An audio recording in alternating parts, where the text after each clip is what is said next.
Welcome to the Grow Your Independent Consulting Business podcast. I'm Melisa Lieberman, a fellow IC and business coach. On this podcast, I teach you to become a consistently booked independent consultant without becoming a pushy salesperson or working 24/7. If I can do it, you can too. Listen on to find out how. Welcome to episode 151 of the Grow Your Independent Consulting Business podcast. I am Melisa Lieberman, and I'm thrilled to have you here today. I'm excited to talk about this concept that I want to share with you, the 14 systems that enable you to grow a thriving consulting business. And this is going to be part one of a couple of episodes dedicated to these 14 systems. And the reason why I think this is so important, I shared with you last week, the book that I've been writing is live now on Amazon. And I'll tell you a little bit about that in here in a moment. But first, I want to say, as I was writing the book, one of the driving questions that I had that I was constantly exploring and figuring out the answers to was, what makes one consultant more successful than another? Assuming it's not the background or the network that all of us who have chosen to go into independent consulting have the raw talent and skills and prerequisites to be successful. So, assuming that, which I did, I believe that you have what it takes to be successful, those raw ingredients. And so, assuming that, what makes one consultant more successful than another? What makes it easier for one consultant to generate leads and have a thriving, consistent pipeline while another one's struggling with the pipeline constantly going bare and having to rebuild? What makes that difference? And that was really one of the main driving questions as I was thinking about the book and writing the book and including so many examples and real life stories in the book. And so that's what I want to really help dive in today and help you to focus in on is what can move the needle for you? What will move the needle for you in your business? What are those systems that need to be in place in order for you to have a thriving, predictable, reliable consulting business for yourself where you don't have to worry about your cash flow and you don't have to worry about where the next client's going to come from or what concessions you're going to have to make? These 14 systems that when you put them in place and have them running and optimized will help you to have that thriving practice and reach whatever the goal is and the vision is that you've set for yourself. So that's the backdrop of what we're going to be starting to dive into today, which are those 14 systems that grow and really maintain a thriving consulting business. So before we dive into the first set of those systems, I can't give them all to you in one episode. It would take a long time. So we're just going to do the first 5 or so. Before we dive into those first 5, I wanted to remind you that the book is live. The book went out on Thursday. Actually, it was Friday. Friday, it was the 26th of January, 2024. And we started off with the ebook version, and it was free. It was free. It may not be free anymore as of the time you're listening to this, but it really was fun to offer it to people on my email list and friends and family for free as a great way to launch off this project and to thank those of you who have been so supportive, and you in particular have been so supportive as I've gone through this process in the last 6 or so months. I've been actively writing for about 6 months. A project in the works, I would say, for a year or so. But anyway, we'll go get into a full debrief in an episode after the dust has settled and I've had time to reflect, still in the middle of some of the final stages, including the paperback version. So that should be on Amazon. If it's not on Amazon right now, as of the time that you're listening to this episode, it should be within a matter of days. So most likely when you're listening to this episode, especially if it's in the real time, you should be able to go get that. Go get the paper book on Amazon. We'll put the link to that in the show notes, or you can go on to Amazon and search Grow Your Consulting Business. You should also be able to search my name, Melisa Lieberman. It's missing some letters, Melisa Lieberman, and find the book that way too. If you're having problems, I had some readers in Europe and South America email me and say, I can't find the book. Send me an email. I have a lot of international links that the publisher gave me, so I can send you the direct one for your country if you're not finding it. Anyway, that is all about the book, at least what I know so far, and why we're here today, which is those systems that you can leverage to grow a thriving consulting business and what makes you stand out, reach your business goals, and you have the business that you've been wanting to have. What can make you accomplish that with more ease, in a more accelerated fashion compared to your colleagues who may not know about these systems? That's what I want to share with you. So you've got this behind the scenes understanding of what it takes to make a thriving consulting practice that is on its way toward your big vision, and where you're not struggling to keep the doors open and struggling to feel like this is something you can sustain for the long run. So that's what our agenda will be today. We're going to tackle the first 5 of these 14 systems, and I'm going to walk you through each of these 5 and talk with you about what it is and what it can look like if you haven't optimized the system, and then what a successful optimized system looks like for you and your business. So you can really take this as a roadmap and start thinking about what you're doing in your business and how you can optimize it in order to better set yourself up to reach your goals and your big vision. All right. So before we dive into each of these first 5 systems, I want to remind you or share with you the companion resource for today's episode. You probably guess what it is, which is the book. The book is called Grow Your Consulting Business: The 14-Step Roadmap to Make Your Independent Consulting Goals a Reality. And I will give you a little behind the scene. When you get the book, there is also a bonus toolkit that you can get that goes with it. And that bonus toolkit has essentially the framework for each of these 14 systems that I'm going to share with you today, and the ability for you to go through and implement what I share with you rather than just reading about it and putting on the shelf like we do with most books.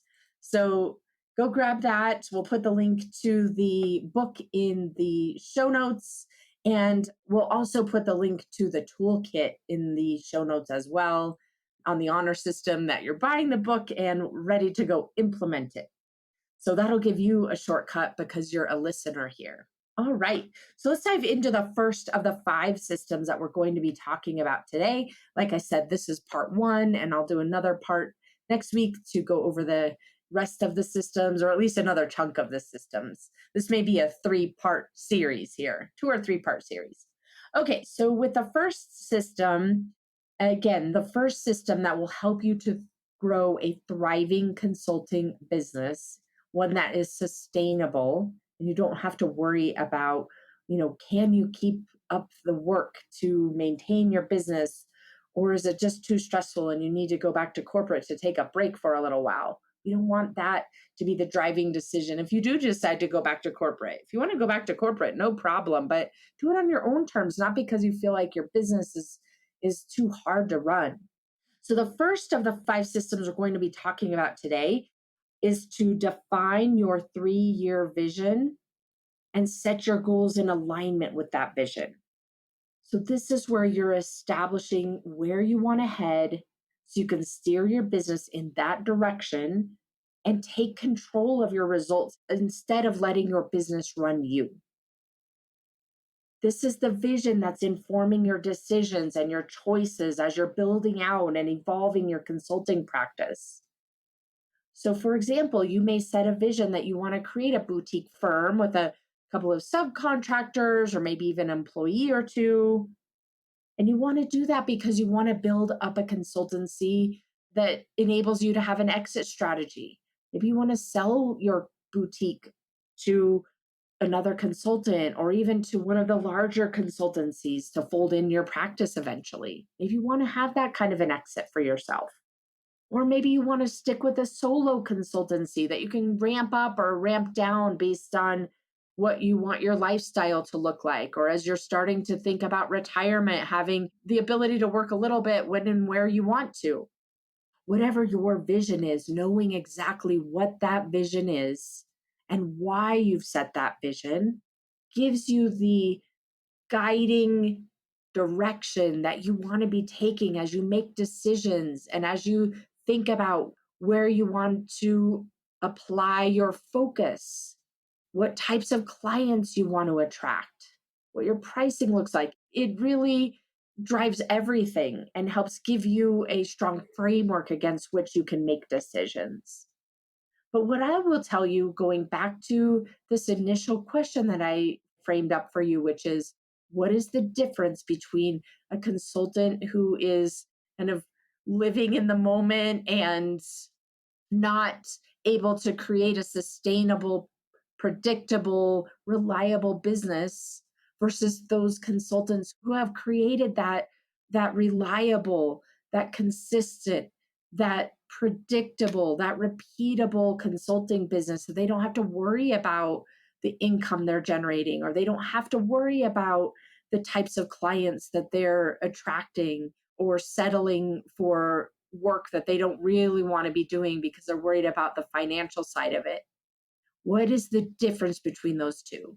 And when it comes down to the vision, what I find the difference between the two so often is for those consultants who are struggling, aren't on the track to reach their potential, they don't have a clear, solid vision that they've committed to. And there's some components there, right? They don't have a clear vision and they haven't committed to the vision. They might have a kind of a rough idea. That's so common to have just a rough idea. Well, I hope that I can achieve X, Y, or Z. That's very different than I'm committed to achieving X, Y, or Z in my business.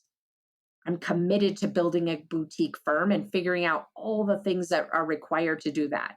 That's very different than I hope I can make this into a boutique firm at some point. If you are falling into this bucket and you don't have a clear, solid vision, it's usually because you're avoiding failing. It's a fear of failure because ultimately, without a vision to commit to, you end up taking what you can get, hoping that good clients come your way that will pay you what you want to be paid so you can reach your goals. But it's so much more reactive than the proactive setting a vision and going to do the work to create what it is that you want. So often is that reactive mode that I see with consultants and those that are not reaching their full potential or what they really want, know what they're truly capable of. And you may fall into this bucket as well. Knowing that it's because of a fear of failing is really important because that's the root cause you want to address. Getting yourself to the place where you feel more courageous to go set a 3 year vision, having a living, active 3 year vision. I like to say 3 years because that's a number that's far enough out that it feels expansive, but not so far out that it feels that you have a lot of time to create it. And so then you don't have as much of a sense of urgency. So when you think about the difference between what this system looks like for those consultants who are not reaching their full potential, which I just described to you, and those consultants who are hitting their goals and making progress to their vision, it's the difference between either having or not having that clear, solid vision that you've committed to. So as we wrap up this first system, what I want to encourage you to do is really sit down, write it out.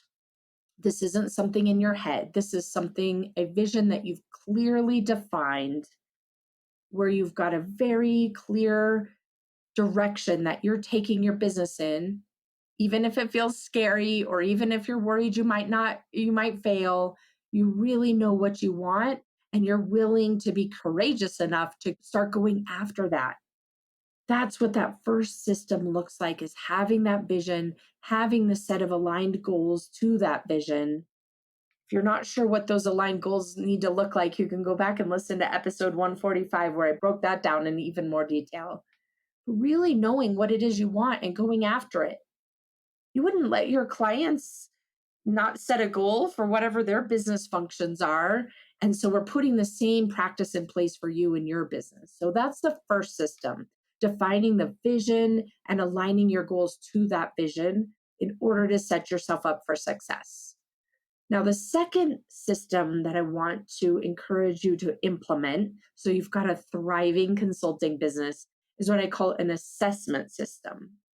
This assessment system is where you are able to establish a baseline against which you're operating your business to understand the health of your business. And then you're able to leverage that information to see progress quarter over quarter, year over year, and also to uncover patterns and priorities for yourself, because you cannot focus on everything all at once as you're evolving and optimizing your business. You've got to pick those one or two focus areas that will move the needle.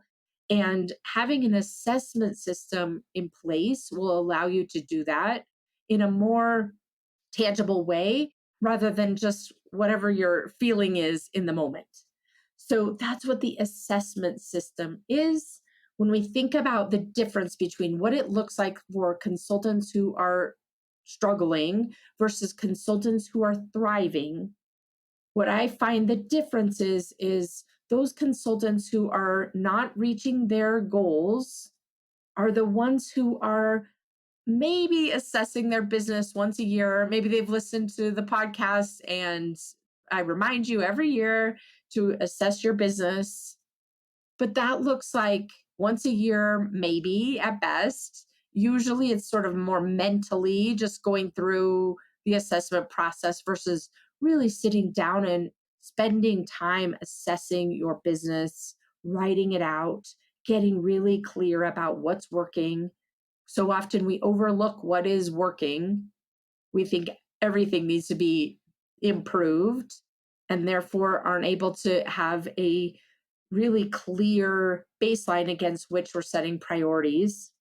And without this system, it's so easy to miss or overlook where those priorities could be that would move the needle. So you end up focusing on trying to fix everything in your business or optimize everything in your business, or focus on simply the wrong things that won't make as big of a difference, and getting so discouraged because it feels like you're almost slogging through mud trying to get where you want to go. Versus what a successful assessment system looks like in your business is one that you are repeating quarterly. You're answering the same kinds of questions every single quarter. You're seeing your progress. You're seeing where perhaps last quarter one system was working really well and now it's not working quite as often. It gives you a much more real time input into your business so you can be more proactive versus reacting to whatever the challenge feels like in the moment. It gives you those inputs that are so important to help you really drill into the one or two focus areas that will move the needle for your business. We're not trying to fix everything all at once and watering down and diluting your impact, but instead, this assessment and this repetitive assessment that gives you these patterns that helps you to see your priorities will help you to figure out exactly where to focus that precious, valuable time that you've got to work on your business.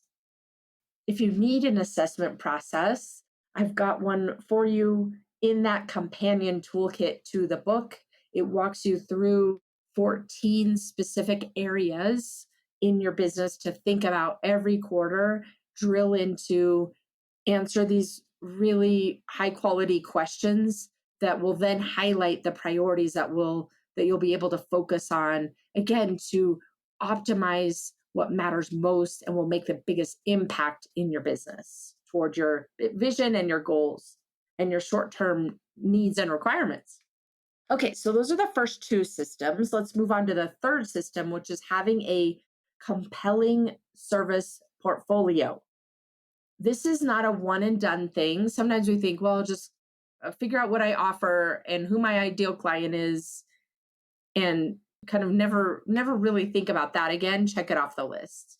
Or you might be in the camp that so many consultants are, which is not really defining at a detailed level what it is you do and who you do it for and what this service portfolio is, because you're worried about turning away business. So let's talk about what this compelling service portfolio is, and then I'll give you that difference between what a struggling practice looks like and what a thriving practice looks like relative to this system.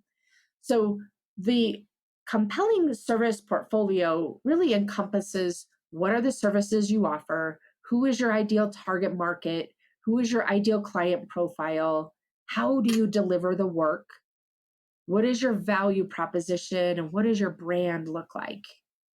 When I say look like, I'm not talking about the color of the brand. I'm talking about what are the brand components, those adjectives that you want the market to think about when they think about your brand. Listen, it's likely that you have expertise in a variety of areas, in a variety of industries, even in a variety of functions. It's very likely that you're capable of doing so many different types of things and that you even love the variety of that comes with all of that.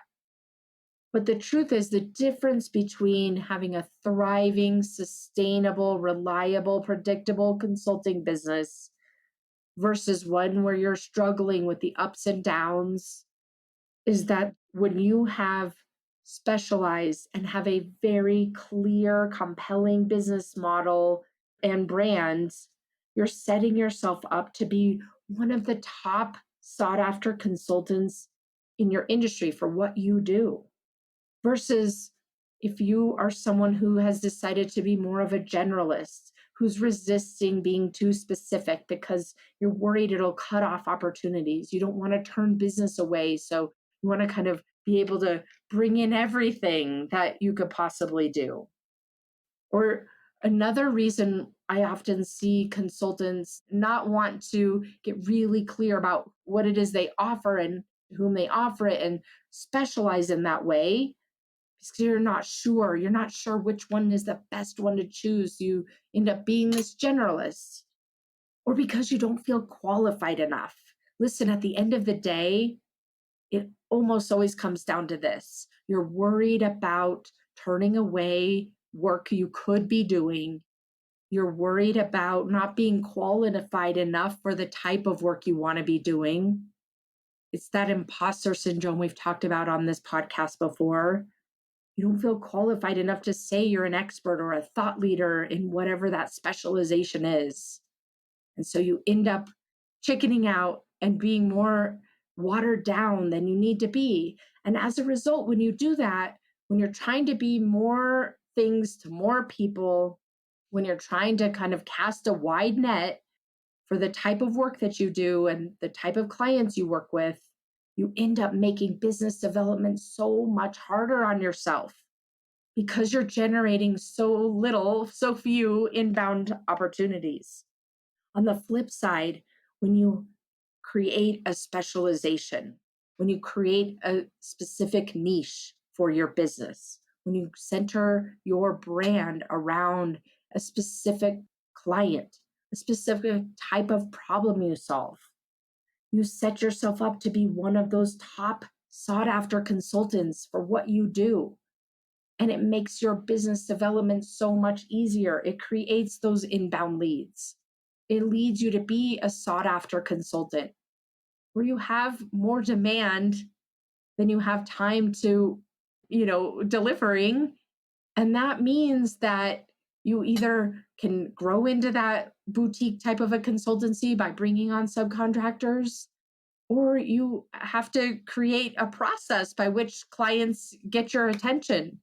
a wait list, of more detailed vetting process where you're qualifying potential clients and only taking the cream of the crop. Imagine that. So that's that third system and what it looks like when you're able to implement it in that way and create more demand than you have supply in your business. Okay, the fourth system that you want to be implementing in order to have a thriving consulting practice is your pricing framework. Having your pricing methodology, your base pricing, the way that you set your fees for the type of work that you do, and having that as your baseline so that you can leverage it to reverse engineer your sales and your lead generation processes. This is a fundamental part of our business, and oftentimes consultants overlook it because it's so much more common to figure out pricing as you go, depending on so many different factors. So, what it looks like when you are a consultant who hasn't optimized this particular system, it looks like pricing based off of whatever's happening in the moment. Maybe you have a lower pipeline or no pipeline at all. And so you end up pricing things, whatever business is coming your way, out of fear because you want to make sure that you land that client and start generating cash flow. Or maybe you are pricing based off of what you're guessing the client would be willing to pay. It's all in the moment, this pricing, not having predefined pricing and processes in your sales process, in your lead generation process that can support you in setting and optimizing and refining the pricing process that you've got in place when you're developing proposals and when you're developing your overall business plan. As a result, if you don't have this healthy pricing framework pre established in your business, you end up leaving money on the table. You're at the mercy of the client. You're at the mercy of the conditions of your business at whatever point in time you're writing a proposal. And you're not in the driver's seat with control over your revenue or your pricing. You're in that reactive mode. And so the flip side of this is what it looks like when you have a thriving consulting practice that is reliable and predictable and sustainable. You've got a clear pricing framework. You've developed the processes that will allow you to gather the inputs during your sales process, during the process where you're qualifying potential clients. And those are all aligned so that ultimately the pricing that you're offering is based off of inputs that you're gathering from those clients in the moment. And you're much less dependent on what you perceive the client would be willing to pay. And your business is much more centered around the value of what it is that you're delivering, the outcomes against which you're delivering to your clients, and what your own business requirements are. Again, when you have more demand than you have supply, that you're putting yourself into a situation where you have more leverage. And when you have more leverage, you're able to implement the pricing you want to be implementing that aligns to your own business goals versus having a reactive pricing structure that you're trying to implement in the moment based off of so many different emotions, really fear or scarcity or worry about not landing those clients and basically offering pricing that you think they'll accept so that you fill in that hole in your pipeline and in your roster, and you're kind of living project to project in that way. So you want to be optimizing your pricing methodology and having it infused throughout the systems in your business, including lead generation and sales, so that you are coming from more of a position of strength. Okay, so for today, the last of system that we're going to cover, again, stay tuned next week. We'll keep going on these 14 systems. But the fifth one that we're going to focus on as we wrap up today's episode is your business model. By your business model, I mean you've combined your vision, your goals, your consulting services portfolio and the pricing that we just talked about into a business model. And that business model you can leverage to guide your business decisions, including when you take on new work, what type of clients you'll agree to engage with, and the pricing that aligns with both the value to those clients as well as your own business goals. And so, what this commonly looks like, what I see with consultants who are struggling or who are not yet achieving their business goals, who are not on track to bring the vision to life that they've established, what it often looks like when we're talking about the business model, I like to call it the make it work business model. I think it was episode 127 when we talked about this in detail. You're making case by case decisions about what type of work you're landing, what type of clients you'll agree to take on. And ultimately, this make it work business model leads to a business where you are under earning against what you're capable of earning. You're taking on or agreeing to work that isn't as fulfilling, that isn't as meaningful, that's maybe much more hands on than what you want to be doing. You likely want to do something that's more strategic or more advisory. But when you don't have a clear business model established, which again is the combination of these first four systems that we've talked about today, the vision, the goals, the services portfolio, the pricing, and the combination of all of those. So, for example, let's say that you have a 500K goal for this year. What type of services do you want to be offering? Let's say that it's a combination of advisory and maybe some road mapping, some facilitation. Out of those services, how many are you going to sell this year? What's the average engagement value? And then how does that all align to your ultimate revenue goal for the year? Knowing those numbers in your business model and having those details against which you can operate and evaluate and assess your progress is incredibly important versus making it work, right? Taking what you can get, being grateful for the clients that do come to you, and being reactive instead of being proactive. And that's what a successful business looks like. You're clear about the business model you're building. You're confident that you can create and sustain that business model. And ultimately, you're landing fulfilling work that leads to you bringing your business vision to life and to you hitting your revenue goals and your impact goals and the type of work and clients you want to be working with.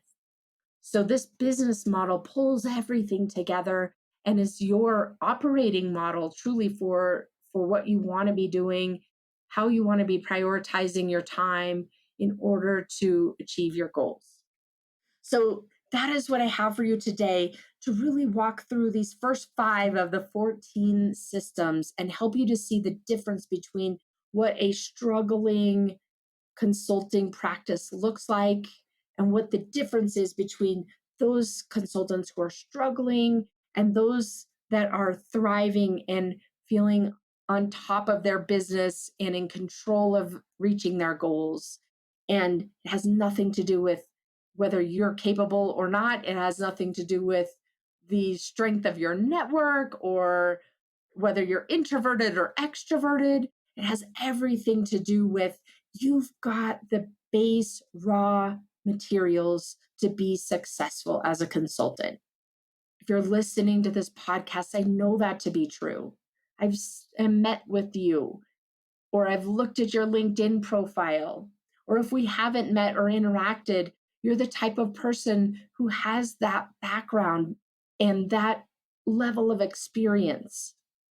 So believe in yourself that you've got what it takes to be successful as a consultant and start thinking about how you're operating your business and what it looks like to operate the business from having successfully implemented the systems we went over today as compared to going with the flow and not having optimized those or even realized that a given system was important and having overlooked it and therefore creating that dynamic of struggling in your business or not feeling as in control of your results as you could be. All right. So stay tuned for next week. We'll dive into another set of the 14 systems. And by the end of this series, you're going to have a really clear roadmap for you to bring your business vision and your goals to life. Thanks for tuning in. Go grab the book from Amazon, and I will see you again next week. Take care. Thanks for joining me this week on the Grow Your Independent Consulting Business podcast. If you liked today's episode, I have 3 quick next steps for you. First, click subscribe on Apple Podcasts or wherever you listen to make sure you don't miss future episodes. Next, leave me a review in your podcast app so other independent consultants can find and benefit too. And finally, to put the ideas from today's episode into action, head over to melissalieberman.com for the show notes and more resources to help you grow your consulting practice from your first few projects into a full-fledged business. See you next week.